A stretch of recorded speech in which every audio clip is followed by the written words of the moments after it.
Pour être fort dans le Seigneur, capable de combattre dans la guerre spirituelle décrite dans le chapitre 6 des Éphésiens, il faut que nous soyons d'abord dans le Seigneur en sa mort. Ne savez-vous pas que nous tous qui avons été baptisés en Jésus-Christ avons été baptisés en sa mort? Il faut que nous soyons plantés en sa mort avant de pouvoir être forts en sa vie. Il ne dit pas qu'il fortifiera votre vie. Il ne dit pas qu'il va vous glorifier. Vous devez être planté, enraciné, enseveli avec lui en sa mort, de façon à ce que rien ne puisse vous en arracher, à ce que toutes les forces de l'enfer ne puissent vous arracher de cet enracinement en sa mort, de sorte que vous soyez tellement unis à lui en esprit, que vous soyez fort en sa vie. Mettez-vous bien dans l'esprit que vous êtes mort au péché, que vous vivez à Dieu en Jésus-Christ, votre Seigneur. Romains 6, 11. Soyez donc fortifiés en sa vie, en celui qui est ressuscité.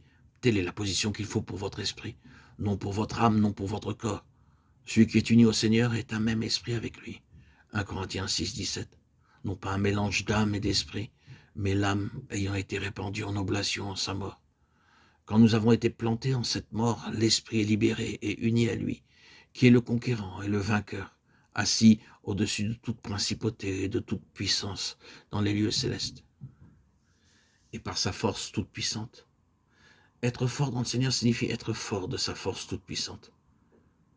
Selon le premier chapitre des Éphésiens, sa force toute puissante est cette même vertu toute puissante qu'il a déployée en Christ quand il a ressuscité des morts et qu'il l'a fait asseoir à sa droite. Éphésiens 1, 19, 20. Cette même force toute puissante peut s'emparer de notre esprit et l'élever dans cette position de victoire. Votre esprit n'y atteindra jamais, à moins que vous ne soyez expérimentalement unis à celui qui s'y trouve, par sa force toute puissante. Cette même force est celle qui ressuscita Jésus des morts et l'emporta à travers les puissances de l'air, car il passa à travers ces puissances jusqu'au ciel où il s'assit. Soyez fortifiés dans cette position, dans votre esprit et dans cette force de l'esprit qui procède de l'union avec celui qui vainquit et s'assied à cette place de victoire et de puissance.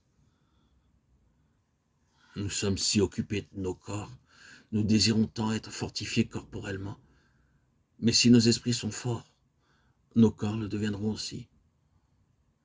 Notre corps ne doit pas porter notre esprit, mais c'est notre esprit qui doit dominer notre corps. Pour qu'il en soit ainsi, il faut que l'esprit soit fortifié par cette force toute puissante, en donnant à l'esprit une nourriture spirituelle, la parole de Dieu. Voilà cette nourriture.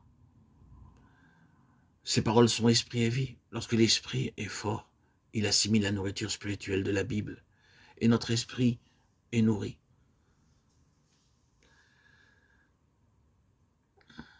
Nous avons besoin d'un esprit vraiment fort, plus que d'un corps fort, et même plus que d'une forte intelligence.